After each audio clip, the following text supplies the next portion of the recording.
Good afternoon. How are you today? I'm getting out late because I spent a lot of the day writing. But it's really comfortable out and it's pretty out. This is the reward for hard work, contributing to GDP, gross domestic product. Um, I'm not going to go over what I said before, except there's this incremental information about the January 6th Select Committee investigating the insurrection. On MSNBC this morning, one member of the committee said, "We're not going to let these guys get away with ignoring our subpoenas. They'll be in jail." I'm paraphrasing. It's not as strong as that, but it's pretty close. But my question remains, as it has been. Talk is cheap. Do it. Don't tell me about it. Do it. In fact, as a prosecutor, we didn't go around telling who we were going to subpoena. We were going to subpoena them or their documents because what do you think they do? They trash them. They call it spoliation now. We just called it simple obstruction when I was a puppy prosecutor. And so that's number one on the hit parade. But following the topic that dominates almost every day in the news cycle is taking the vaccine. Double vaxxing against becoming sick and maybe dying or infecting others. The California race should have taught most people in the Republican Party that it's not a really good issue to say, oh, you should be free of mandates. Not when people are afraid for their lives intelligently because they understand the science and they're taking the precautions they can as the information comes to them about what's dangerous or not. So, did the Republicans learn from California? No, they're doubling down. And we got Governor Abbott, who is doing everything he can to make illegal mandates to take care of yourself. That is, to get double vaxxed, to get the booster if you've been double vaxxed, practice distance, all of the above. And we have this political force in the Republicans that are doing the opposite. And that's why, not as a joke, I say they're suppressing their own constituents because some of these people will die. All because they believe and trust these crazy leaders.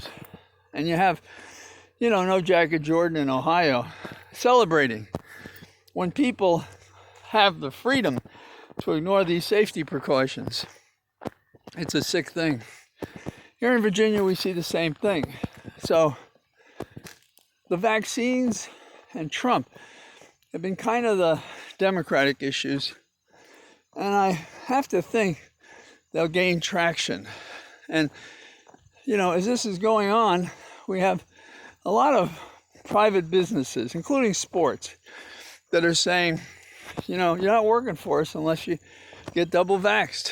And, some can be tested on a weekly basis. But Kyrie Irving is a player for the Nets, and he doesn't want to do this. And little Trump is celebrating the fact that he won't do it. Well, he just won't play. I don't know what difference he makes to the game. I'm sorry. Some of you probably know exactly what he's been doing. But he's risking his professional career on this stupid idea when if you're playing against somebody, you want to know that they've taken what precautions they can. And they may not work, but the precautions have been proven to be effective to deter the virus from getting to people. And out in Texas, Abbott is saying that the problem with Southwest Airlines has to do with so many people staying away from work because they won't vaccinate. That's not it at all.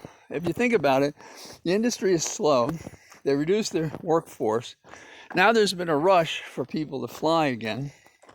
And Southwest just didn't have the people in the right place to meet those flights. And so they had to be canceled. And they've said it repeatedly. So here we have the big lie to compromise people to believe that they can't fly because of the vaccinations. It's really irresponsible. And so that's pretty remarkable. And here in Virginia, we have this situation, in which 700 students at Prince William School are in quarantine. Now, we knew when people went back to school, this was a distinct problem. And if they have parents that don't believe in this, and so the parents are exercising their freedom to infect themselves and everybody else, maybe are infecting their children, and their children are getting sick, and now 700 of them are quarantined. And wherever people are clumsy, we can expect to see more of this.